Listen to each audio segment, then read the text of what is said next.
그래서 고시원을 이제 투자가치 쪽으로 하나의 어떤 현금 흐름을 낼 수 있는 그걸로 접근을 좀 하셔야 돼요. 처음에는 부모님이 막 반대해요. 고시원 막 그런 거 하지 말라고. 근데 통장에 돈이 찹찹찹찹찹 찍히니까 그거 나도 할 수 없냐? 약간 나도 하나 해줘라 해서 함께 성장을 꿈꾸는 해나경입니다. 자연스럽게 하려고 했는데 이게 짜고 치는 게 쉽지 않네요. 우리가 하나도 짜고 치지 않은 것처럼 자연스럽게 한번 해봅시다. PD님, 제가 얼마 전 블랙키위라는 걸 알게 됐는데요. 너무 짜고 치는 것 같아요.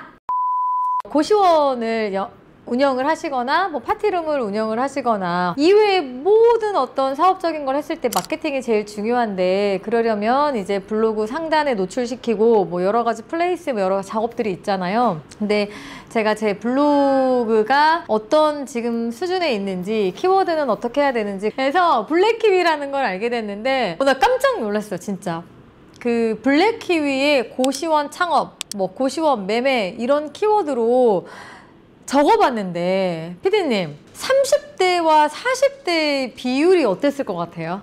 40대가 훨씬 많지 않아요?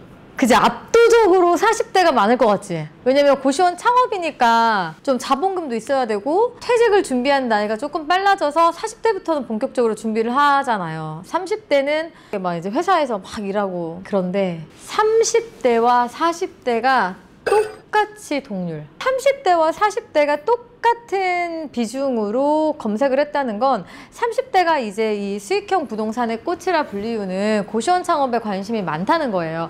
그래서 30대를 위한 고시원 창업에 관한 이야기를 좀 해볼 텐데, 30대가 아니어도 요거는 꼭 보셔야 되는 부분입니다. 이미 알고 있는 내용도 있으시겠지만 복습하는 차원에서 좋고요. 이 영상을 고시원이 진짜 돈이 괜찮아? 내가 직장 다니면서 부업할 수 있어? 라는 생각으로 접근을 하셨다면 하나하나 꼼꼼하게 보셨으면 좋겠습니다. 피디님이 올해 몇이에요?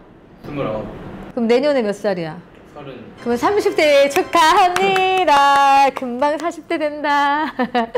네, 30대면 아무래도 고시원 컨텐츠로 영상 제작을 하고 있기 때문에 주변에 고시원 사업 이런 거 얘기해 본 적 있어요? 진짜 많이 했죠. 저는 거의 1년 반이 넘었으니까. 주변에서 뭐 반응이 어떻게 나와요? 근데 아직까지는 뭐 잘 모르고, 말을 해도 투자금이 너무 많이 드니까 맨날 고시원 생각 많이 하니까 타이는 지옥이다.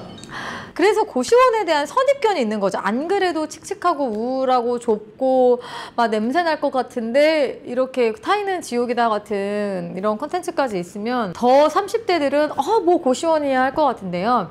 저도 고시원 사업을 해볼게요 라고 저희 주변 분들, 특히 어른분들에게 이야기했을 때 네가 무슨 사업을 해? 부터 시작을 해서 아니 그 험한 일을 어떻게 하려고 그래? 그 험한 사람들 상대를 어떻게 하려고 그래? 그런데 이건 진짜 선입견.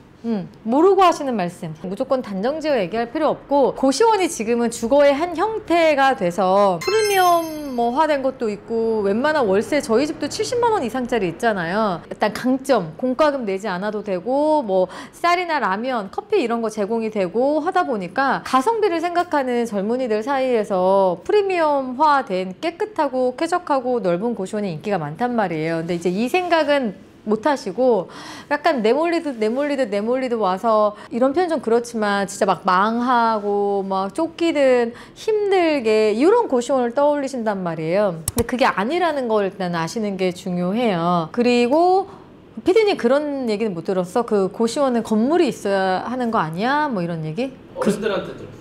고시원이 이게 월세를 받는 업이다 보니까 부동산의 개념으로 접근을 해서 그 자기의 건물이 있어야 할 수 있는 거 아니야 라고 생각하시는 분들이 계세요. 대부분이 다 인수를 받아서 임차해서 빌려서 영업을 하는 경우가 대부분입니다. 이 얘기를 좀 정리를 해보면, 우리가 고시원을 가지고 있는 어떤 선입견 이 있기 때문에 고시원의 가치를 몰라볼 수 있다는 거예요. 이제 우리는 바라보는 눈이 달라져야 돼요. 해나경 고시원 클래스 보면 피디님 20대 강의 듣죠?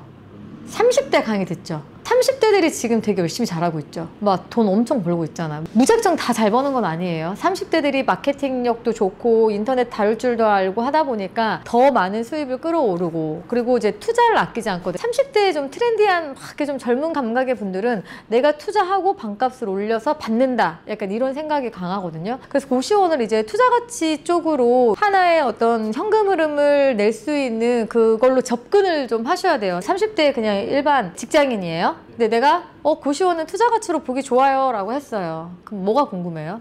얼마 드는지. 투자금 얘기를 좀 해볼게요. 고시원 투자금은 1억 미만에서 5억 이상까지 가는데 요즘 1억 미만은 굉장히 보기가 좀 어렵습니다. 그럼 보통 1억에서 5억 이상인데 가장 많이 거래가 되고 물건을 찾기가 좀 편한 거는 2억 중반에서 3억 초반이 지금 매물이 가장 많이 나와 있는 것 같아요. 그리고 리모델링이 돼 있지 않고 권리금으로 막 이렇게 권리금이 뛰지 않은 건 1억 후반대에서 2억 초반, 아직도 잡으면 있어요. 제가 거의 2달에 한 번꼴로 클래스 진행을 하는데 이런 물건을 꼭 잡아 오시거든요. 그러니까 아직 서울에 경기도권에 남아있다라는 말씀을 좀 드리고 싶고요. 고시원 운영을 하다가 내가 이제 되팔고 싶을 때가 있잖아요. 아, 나 이거 안 하고 다른 거 할래 뭐 하는 경우, 아니면 나 이거 처분하고 더 큰 걸로 갈래. 그때 시장에서 통용되는 가격이라는 게 있는데요. 권리금 1억에 순이익 200만 원. 이게 무슨 뜻이냐?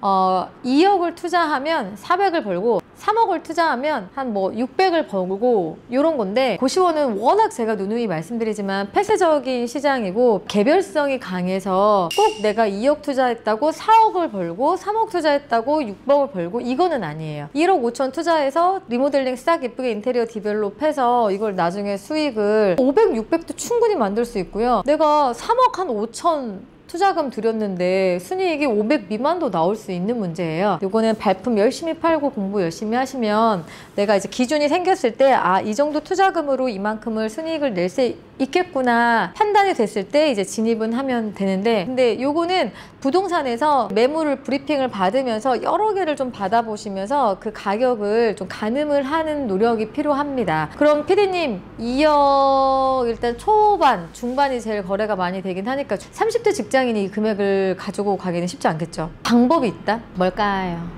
부모님하고 동업을 하시는 거예요. 30대 정도의 직장인 분들이면 부모님이 은퇴를 하시거나 준비하시는 분들이 대부분이고 은퇴 자금을 좀 가지고 있는 분들이 계세요. 제가 이제 밑도 끝도 없이 이 말씀을 드리는 건 아니고 실제 저희 해나경 패밀리 분들이 처음에는 부모님이 막 반대해요. 고시원 막 그런 거 하지 말라고. 근데 통장에 돈이 찹찹찹찹찹 찍히니까 그거 나도 할 수 없냐? 약간 나도 하나 해줘라 해서 2개씩 오픈하는 경우를 정말 많이 봤고요. 하나 오픈하는 경우에는 부모님이 이제 은퇴를 하시고 심심하신 거야. 소일거리가 필요한데 찾아주는 곳은 없는 거죠. 근데 이틀에 한 번씩 나와서 고시원 분리수거 좀 하고 싱크대 좀 닦고 그 정도는 운동 삼아 계단 올라가서 하시는 거 괜찮거든요. 부모님이 좋아하셔요. 제 가장 가까운 지인 중에 부모님이 오셔서 손잡고 오셔가지고 청소 이렇게 하시고 끝나고 그렇게 맛있는 식사를 하시면서 데이트를 즐기신대요. 아무튼 그래서 부모님의 자본과 이 30대 직장에 그동안 모아놓은 결혼자금이라는 게 있을 거 아니에요. 결혼을 생각하시기 때문에 결혼자금이 있어요. 근데 그거를 끌어와서 뭐 쓰세요. 그럼 날리면 어떡해? 뭐 이런 얘기 하실 수 있는데 고시원이 망하기는 쉽지 않은 아이템인 거 아시죠? 왜 사실 리스크 없이 어떻게 돈을 벌어요. 내가 결혼 자금이라도 좀 먼저 땡겨와서 이걸로 한번 만들어 봐야 되겠다. 왜냐면 고시원은 잘 팔리니까. 고시원은 진짜 임차인 구하는 건 너무 쉽거든요. 바로바로 이제 공급이 너무 적고 수요가 많은 시장이어서 그래서 걱정하지 않으셔도 되거든요. 그리고 또 하나 좋은 게 만약에 회사에 다니는 직장인이시면 신용대출이 나오잖아요. 직장 신용대출은 담보가 없어도 되거든요. 그러니까 내 신용점수만 좋고 내가 재직을 좀 했고 내가 재직하고 있는 회사의 신용도가 좀 있으면 대출이 좀 나온단 말이에요. 근데 내가 모아둔 거, 내가 대출받은 거 이것도 부족하면 부모님과 이제 협업해서 진행하시면 진짜 괜찮아요. 그 부모님 설득하는 것도 저는 필요하다고 생각해요. 그래서 그만큼 많이 공부하고 잘 움직이시면 너무 좋을 것 같아요. 그러면 투자 금액까지 알게 됐어요.